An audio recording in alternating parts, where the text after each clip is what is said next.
ולא עוד אלא שאפילו אם עשה מצווה בזמן מלאכתו, לא לצדקה תחשב לו.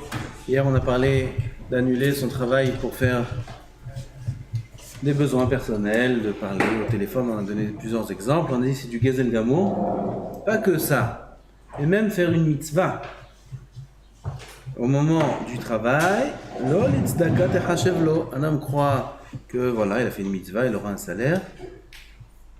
Non, il est en train de travailler, il est dépendant de son Baal Habayit, de son patron, il est payé à l'heure, il n'a pas le droit de faire même des mitzvot, il n'a pas le droit de faire.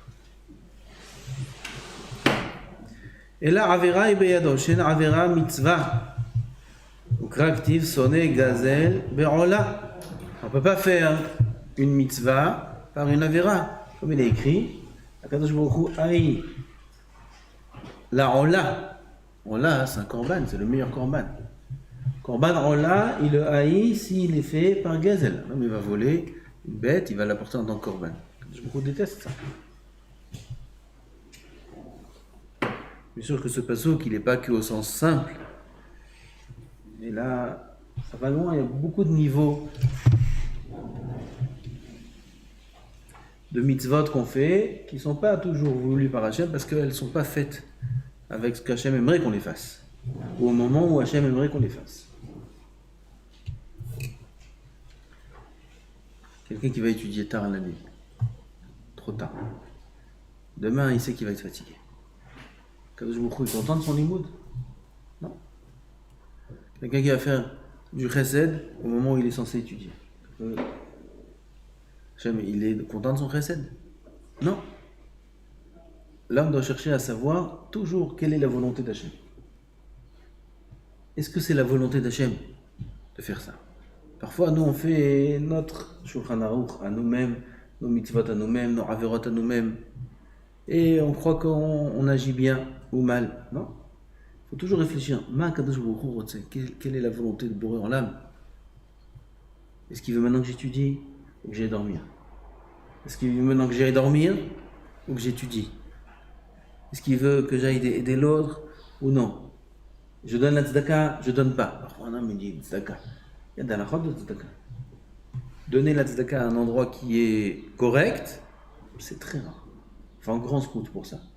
Le Gemara dit il n'y a que celui qui est méritant qui aura la possibilité de donner la tzedaka aux personnes correctes. Et sinon, s'il n'est pas méritant, il va donner la tzedaka aux personnes incorrectes. C'est pas tout. Donner, il faut dire que c'est une mitzvah. Non, parfois donner c'est une avera. J'ai vu Rav Yashiv beaucoup.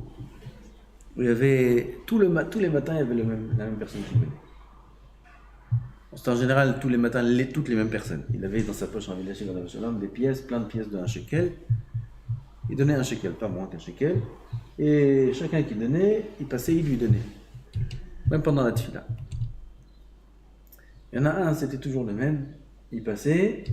Il n'avait pas l'air quelqu'un de très tzaddik pour être. Dites-leur que c'est ouvert là, c'est ouvert de l'autre côté. S'ils veulent passer, ils peuvent passer, c'est ouvert de l'autre côté.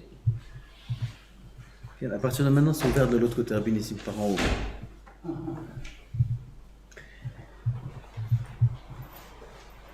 Donc, quand il y avait ce monsieur là qui passait, il était habillé comme quelqu'un de misken, mais il n'avait pas l'air religieux du tout. Il avait l'air qu'avec cet argent-là, il buvait au moins des bières. Si ce n'est pas plus. Rav Eliashiv ne donnait pas. Non, il passait devant le Rav, il demandait comme ça au Rav, il donnait pas. Alors qu'il y a 30 secondes avant, il y a un autre qui est passé, Rav Eliashiv il sortait la pièce pour chacun. Pour lui, il ne sortait pas. Pourquoi? Il y a de la chod de tzedaka. On ne donne pas n'importe qui. Il disait, tout celui qui te tend la main, tu lui donnes, il ne faut pas refuser. Ça, c'est de la poésie, ça. Nous, on a un Shulchan Aruch, on a des halachot. La halacha est qu'il faut donner à quelqu'un de hagoun. Comme ça, c'est écrit dans le Shulchan Aruch, il faut donner la tzedaka à quelqu'un de correct.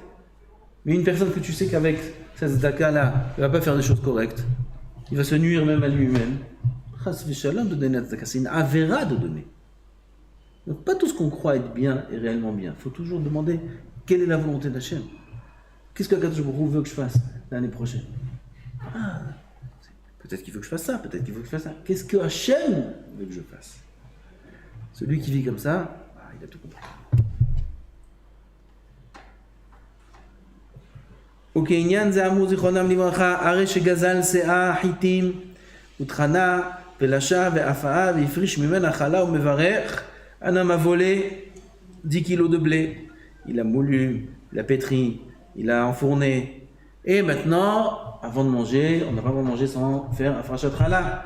Il fait afrashat chala, il y a une bracha, Baruch ata Hashem, chaque édition de son nom, la friche terouma, chala terouma. Il fait une bracha. Ça s'appelle pas une bracha, enze mevarer et la menaetz. C'est pas une bracha, c'est une klala.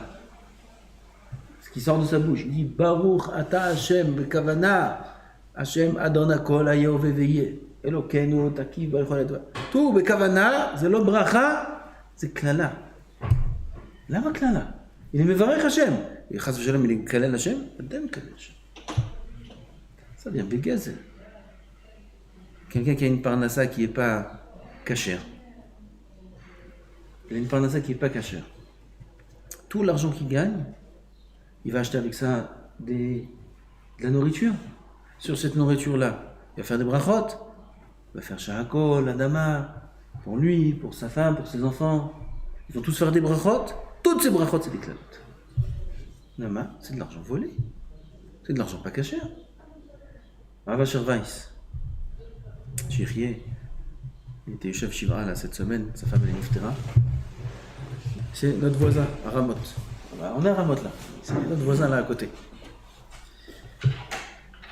Il a amené au nom d'un ancien Gdolador, j'ai oublié son nom, et qui disait que une des raisons pour lesquelles dans notre génération on voit beaucoup d'enfants là, nous, qui sortent du chemin, les Bachoui Shivot jeunes, que tout d'un coup tu les vois un jour, tu les vois bien, le lendemain on les voit dans la rue avec des coupes bizarres, avec des choses bizarres. Comment ça? C'est un fléau aujourd'hui, ce qui se passe aujourd'hui. Et toutes les familles, les familles bien, les familles pas bien, des rabbanim, pas des rabbanim. Les enfants ils sortent du chemin. Pourquoi? Une des raisons il dit, c'est parce que à la maison il leur donne à manger avec de l'argent qui n'est pas propre à 100%. Et comme cet argent-là n'est pas propre à 100%, cette toum'a-là de vol qu'il y a dans cet argent passe dans la nourriture qui passe dans leur corps. Combien il faut faire attention? C'est ce qui est écrit dans la Gemara. Il ne faut pas prendre ça qu'au sens simple. Il vole du blé et il fait avec ça une lachala. Voler de l'argent et acheter avec ça, c'est voler du blé. Voler de l'argent. L'argent, c'est le blé, non? Le blé, c'est l'argent.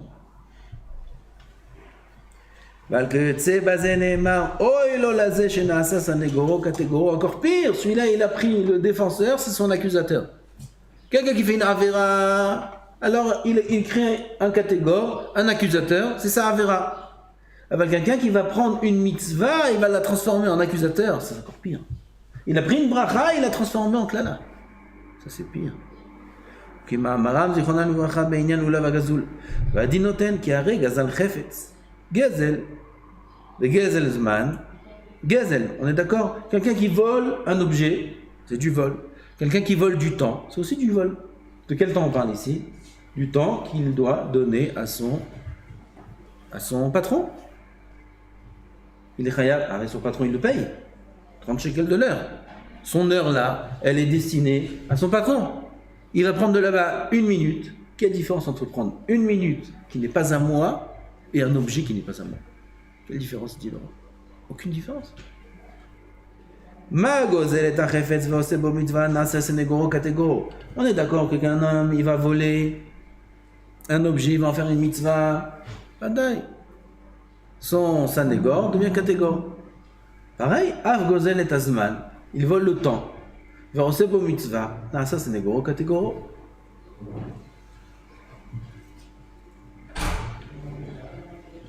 C'est pour ça qu'il y a les poskim qui disent que même une personne qui peut étudier un limoud compliqué, comme de la Gemara par exemple, il le sent bien, il a la force, il peut étudier la Gemara, il est en forme.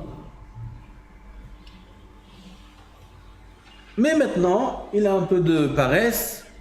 Il voit un livre sur la table, la vie de Rav Ovadia Yosef.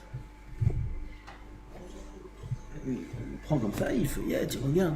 Oh, c'est intéressant l'histoire. Rav Ovadia, il était pour Yosef, il a fait ça avec Rav Ben Sion, il a fait ça. Wow. Et quand il était assis, il étudie 30 dapim de Gemara par heure. Et il étudie 30 dapim de Gemara par heure. Okay, pour l'instant, tu fais rien du tout. Même un demi-daf, tu fais pas. Et tu dis, il étudiait. Ça, c'est le travail du Tzara.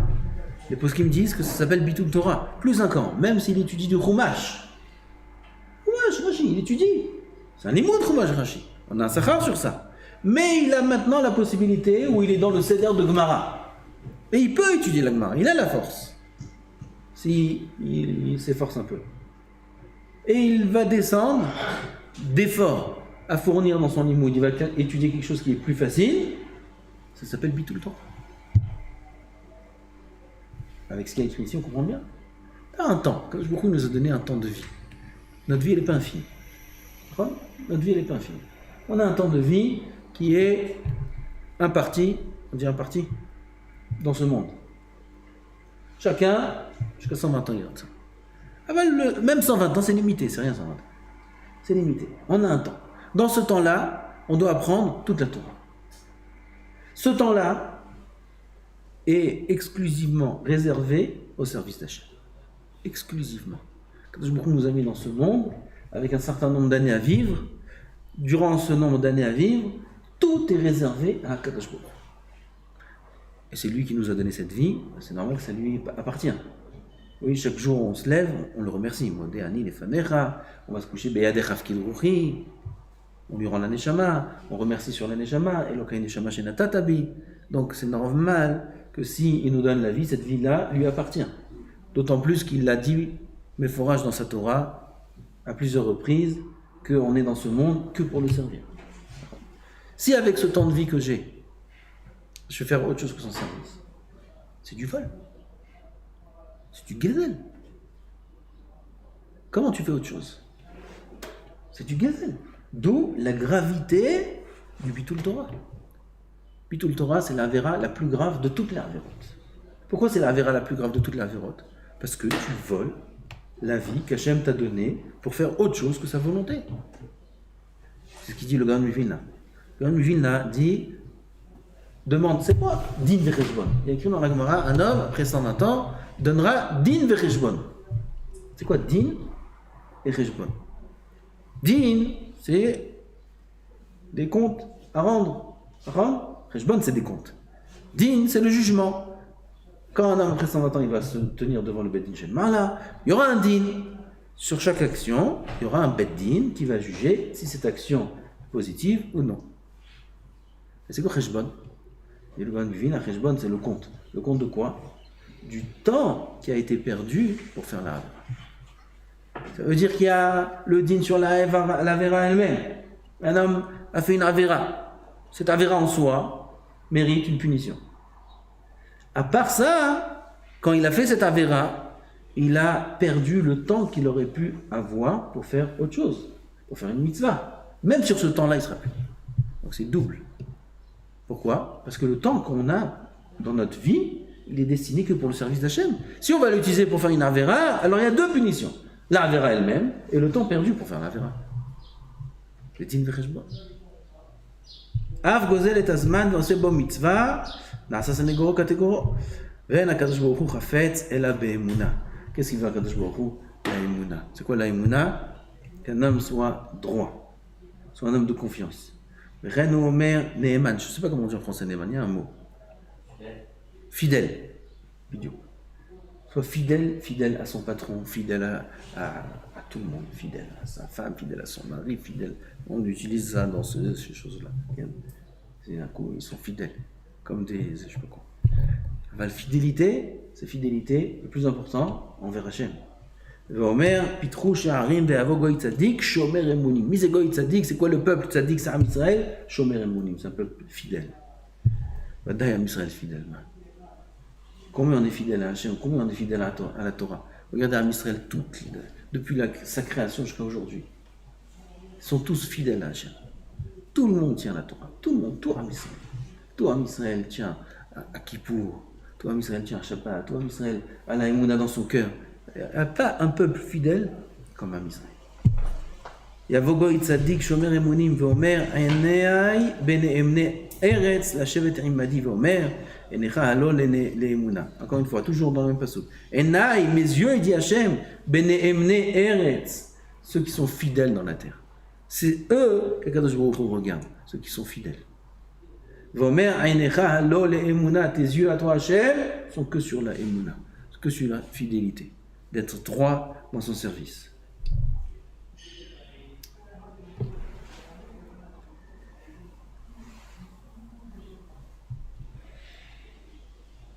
Il reste 1 minute, il faut raconter une histoire. Petite histoire. Rien à voir. C'est un petit peu à voir avec tous les événements là qu'il y a un peu aujourd'hui, que ça chauffe un peu dans le monde. Ah, voilà. Il y avait à l'époque, l'État d'Israël a attaqué le cours, comment on dit le cours, Garini, là, on fait la centrale nucléaire, là-bas on prépare la bombe atomique en Irak. Il y avait une attaque, ils ont explosé là-bas la centrale nucléaire en Irak. Avant d'exploser, je ne me rappelle pas qui c'était le Rosh Mimshala de l'époque, il a voulu une bracha. Le Rosh Mimshala aussi, il a besoin d'une bracha. Qui il a appelé Baba Saleh. Il appelait deux tzadikim, un j'ai oublié le nom et l'autre c'était Baba Saleh. Il a appelé Baba Saleh. Ah, Rav Shach. Il a appelé Rav Shach et Baba Saleh. Et Baba Saleh, bracha, vatzlacha, à quelle heure c'est l'attaque? C'est prévu à 2 heures précises. Comme ça, il lui répond le Rosh Mimshala. 2 heures précises. Baba Saleh dit non. Lobestein, Be'arba. Faites pas à 2 heures, faites à 4 heures. C'est un projet qui est déjà préparé, ça fait quelques mois. À 4 heures. Si c'est possible, faites à 4 heures. Top. Ils reçoivent là-bas les commandants militaires. On retarde le mifta, comment on dit mifta, l'opération de 2 heures. Comment? Pas possible. Toutes les troupes sont prêtes, tout le monde là. Le timing, c'est il faut rentrer là-bas 2 minutes, sortir vite. On retourne. Mais pourquoi? Qui va diriger Baba Saleh. C'est comme ça. J'ai eu des informations secrètes, sachez, voilà, c'est comme ça. Ils ont repoussé à 4 heures. Bon, Hachem, ils ont fait l'attaque, ça a marché, ils ont tout détruit. Bon, tout le monde est revenu. Ils sont venus voir Baba Saleh. Kvadrav, pourquoi? Qu'est-ce que ça change 2 heures, 4 heures? Pour 2 heures de différence, qu'est-ce que ça change? Qu'est-ce qu'il a répondu Baba Saleh? À 2 heures, c'est les pauses dans les yeshivot. C'est la pause à 2 heures. Le seder, il reprend à 4 heures. Chez nous, bon, Hachem, 3h30. La majorité des kolénim yeshivot, le seder reprend à 4 heures. Okay? Avant 4 heures, c'est dangereux. Il n'y a pas beaucoup de Torah, tout le monde dort, tout le monde mange, tout le monde sait. Qu'est-ce qui sauve Am Israël? La Torah Kdosha. Alors s'il vous plaît, 4 heures c'est mieux. Regardez les stakos du tzaddik. Eux ils sont avec des projets, ils sont dans tout leur truc. Tzaddik, avec tous les projets, tout s'il n'y a pas la bracha d'Hachem, s'il n'y a pas la main d'Hachem, c'est la Torah qui protège tout. C'est des Gemara Meforashot. C'est la Torah qui protège. Magna, Torah, Magna ou Matzla. La Torah protège et sauve tout celui qui l'étudie. Or, redonnez leur âme, amen.